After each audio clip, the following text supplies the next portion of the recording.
Hello, everybody. I know it's been a long time since I made a Sona Language 101 episode, but we're back. Anyways, before I continue, I would like to clarify something that I mentioned in the first episode. In the first episode, I said that Sona is an a priori language, which essentially means that its vocabulary doesn't come from any specific language. However, that was kind of a lie, and I'll explain why right now. So, I also mentioned that groups can be defined by the main consonant vowel pair, which I'll be calling primaries from now on. The primary is the consonant vowel pair that defines its group. A big majority of these primaries actually do stem from the languages that C-Write inspired Sona off of. For example, let's look at ta. Ta means big. And if you know Mandarin Chinese, that sounds eerily similar to Chinese da, which has the same meaning. You'll also see this in Japanese, where as a prefix, tai also means big. Let's look at another example. We have ko. Ko also comes from Japanese ko, meaning child. And ko in Sona means a small and acts as a diminutive. So you'll find that a majority of these primaries do stem from the languages that C-Write based Sona off of. However, as we go down the line,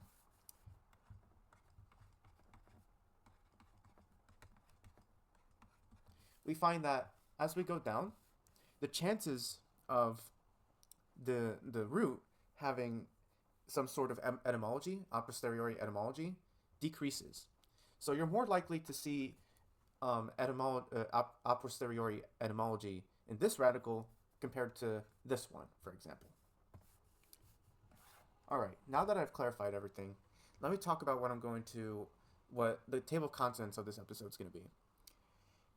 I wanted to talk more about the use of y as an epithesis. What is an epithesis? In Sona, y acts as a intermediary letter, where between specific particles and radicals, y can be inserted to make the pronunciation of a compounded word nicer. For example, we have the radicals re and a. This does not make rea. No, no, no, no. That would be very difficult to pronounce for some people who want to speak this language. Instead, we insert a y here. So then it becomes reya. Reya, by the way, means a street. Yeah. Re means like a line, and a means a place. We'll get more into the specific of those in another episode. But yeah, how would I know where to put y and where to not put y? Good question. There are 3 different conditions you could go off of. The first is between what C-Write calls hard vowels. Hard vowels are essentially vowels that are not closed. In other words, these are a, e, and o. So, in our last example, we saw that reya had these hard vowels. Thus, we inserted the y. Let me show you another example. We have bo plus o. This does not make bo-o. That would be very inconvenient. So instead, we have boyo. Pretty straightforward. Another example, ka plus e does not equal kae. No. It equals kaye. You see where this is going? So if you have the hard vowel next to a hard vowel, when compounded, you put a y in between them so it's easier to pronounce. Okay, that sounds pretty simple, but we still have 2 more conditions to go over. The second condition is when it's another vowel is paired next to its own vowel. So v plus v, pretty much, I'll call it.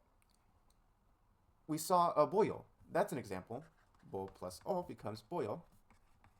But we also have fu plus u becomes fuyu. This does not just apply to the hard vowels, but applies for every vowel, except for I. What do we do in the case of I? Well, for example, if we have ni plus e, it becomes ni. Now you might be thinking, this would not make sense for an auxiliary neutral language, don't you think? Having a long vowel? That's not pretty common. You're right, it is not very common, but that's better than using ni yi. Yi, for specific speakers of Japanese, for example, are very difficult to pronounce correctly. So we do not use the Y in between the two I's. And I'll give you more examples. We have ka plus a becomes kaya, and me plus a becomes meye. All right. And the third condition is when a radical that ends in the letter N is paired with a radical or particle that starts with a vowel. So we have Vn plus V. For example, we have in plus a. This does not become ina. And also, ina is its own radical. So if we had that, that would be super confusing. And we wouldn't even be able to tell what's what. Instead, we insert the Y. So it becomes in ya. Inya. This applies, the vowel does not really matter here. It applies for every case. Un plus a becomes unya. Ben plus o becomes benyo. And if the ending vowel is a I, that's interesting. That would be very interesting because in this case, it would be ben yi. But like I said, if we have that long I, it would make things better, wouldn't it? You see, C-Wright only focused on yi being the problem. He didn't say ni was a problem. I think it's written like this. Yeah. So ni is on the table. So it's okay to say ben plus e becomes ben yi. That's perfectly okay. Alright? That's good. Now, you will learn throughout this course that there are actually 2 more forms of epithesis, but these are not very common. So you don't have to worry about them for now. Anyways, let's learn some vocabulary, finally. I want to talk about pronouns. The first pronoun is me. Me means I, me, my, mine, and all the conjugations of the first person pronoun. You use this when you are referring to yourself, obviously. You could find this in many European languages. You could find this in English. Any language that descends from Indo-European likely has me as referring to the first person pronoun. The next one is tu. Tu is the second person singular pronoun. You could find this in languages like, again, the Indo-European languages. Tu in Spanish, tu in Italian, tu also in French. Yeah, there's a lot of tu's everywhere. But yeah, this refers when you are you use this when you are referring to the person you are speaking to. Our next one is on and an. On means he, him, his, the third person masculine singular pronoun. This derives from Russian on, with the same meaning. And an means she. Now, it is likely that this does stem from Russian ona. However, I like to believe that the choice of assigning she to an is because the Romance languages in particular, like French, Spanish, and Italian, distinguish gender between mostly o and a, with o being the masculine and a being the feminine. So with that logic, it makes complete sense to assign she to an. Okay. Next, we have n. N can mean a variety of things. It can mean it. It referring to inanimate objects or non-humans or animals. It can also mean the. Now, there are probably a couple auxiliary languages that use the definite article. However, in Sona's case, the use of n as the is very specific. You use it when you want to specify that it is the only thing, the thing, in a particular situation. It can also mean one as a number, but that's for another episode. I believe this stems from German ein, which is the indefinite article, and English one. And lastly, we have t. T can mean they, them, or their.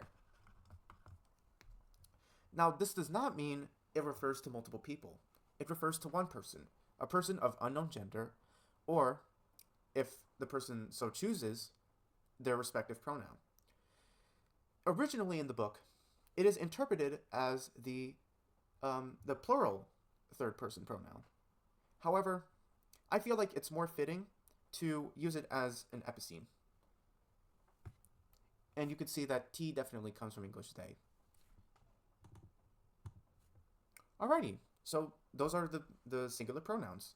You'll learn about plural pronouns in another episode. Now, the last thing I would like to talk about is the radical z. Z. This radical acts as a copula. What is a copula? In basic words, it means to be, as a state of being. It is derived, likely, from Mandarin shi, with the same meaning, to be. Shi. How would you use it in a sentence? Okay, let's say we have the word ji.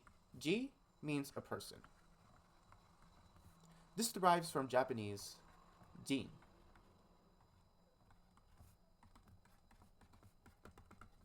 You can also associate it with Mandarin. De. Jen. Yeah, Jen. Okay. Mi, zi, ji. This means I am a person. Mi, zi, ji. It's pretty straightforward.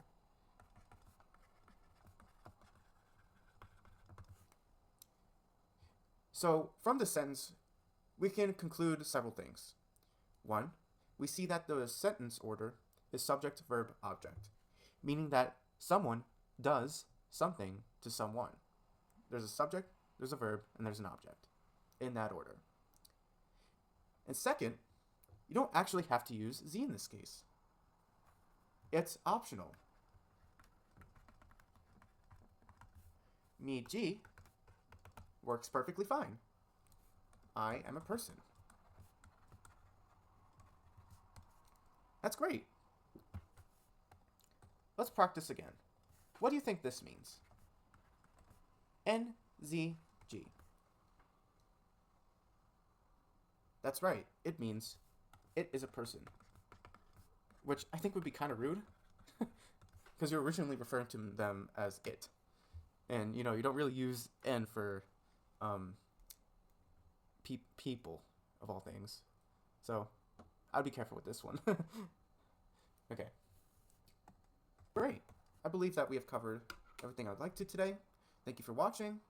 And today, as of recording this, it is actually my 20th birthday. So, happy birthday to me. Yay.